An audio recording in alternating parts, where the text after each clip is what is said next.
Ever since I started working out, I wanted to have abs. To be honest, I didn't believe I was capable of getting it, but I dreamed about it anyway. I tried and failed many times, but after a lot of trial and error, here's what finally worked for me. First things first, abs are made in the kitchen. Wrong. Abs are kinda like made in the gym and revealed in the kitchen. It's not a matter of which one, it's a combination of both.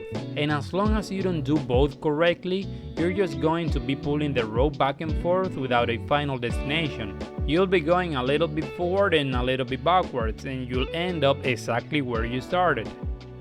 When I first started, I thought I could get away with training them at the gym, doing crunches, planks, and some other things. But I didn't see any noticeable difference.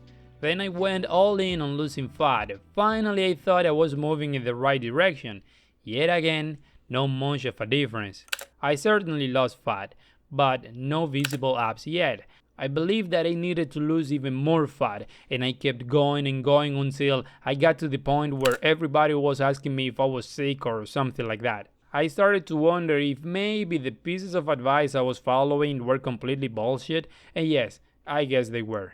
That's when I decided to take a different approach and combine both ideas. I focused on staying on a low body fat percentage and growing my abs with exercise. That was the right move.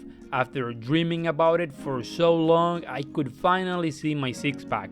If you are in the small percentage group who are still watching this video and want to take action, here is a guide on how you can do it. First, if you have a higher body fat percentage, you need to lose fat. If not, just skip to the next section. In order to lose fat, you should get into what is called a calorie deficit. You may already know this, but a calorie deficit simply means you consume less calories than you burn.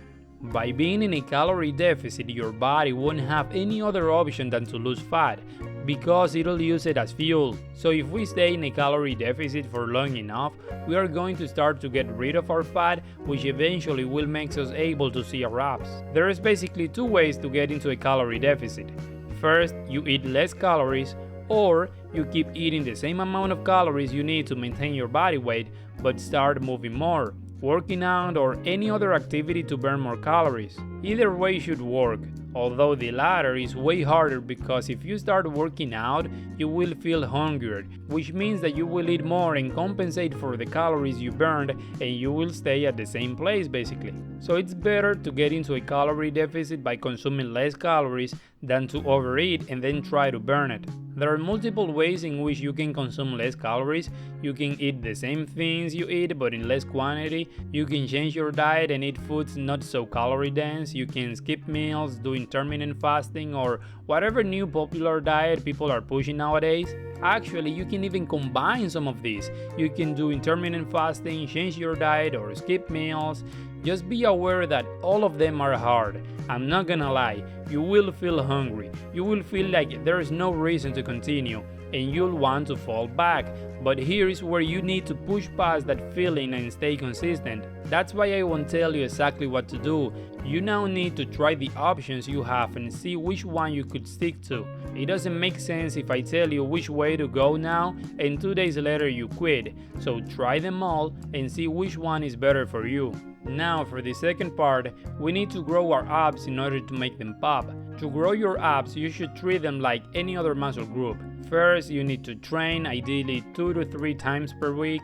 Leave at least 48 hours between sessions to allow for recovery and growth, and progressive overload. Just like with legs or chest, your abs need increasing resistance or difficulty over time to grow. You can do this by lifting heavier weights or doing more reps. Important to keep in mind, training abs every day is not necessary and can actually hinder growth due to lack of recovery. Also, you need to eat enough protein to make sure your body has the tools it needs to grow your abs.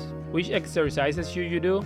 Well, there are many of them, but in my opinion, the ones that work best for me are these 3. Machine crunches, hanging leg raises or knee raises, and ab wheel rollout.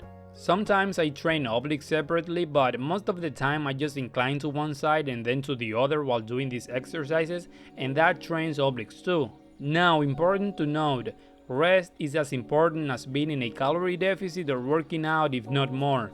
Poor sleep, poor results, so make sure you give your body enough time to rest and recover, and no, being on bed watching TikTok doesn't count. Follow all this and you will see your abs the same way I can see mine. Give a like to this video if you found it useful, subscribe to the channel if you want more, and I'll see you in the next one. Goodbye.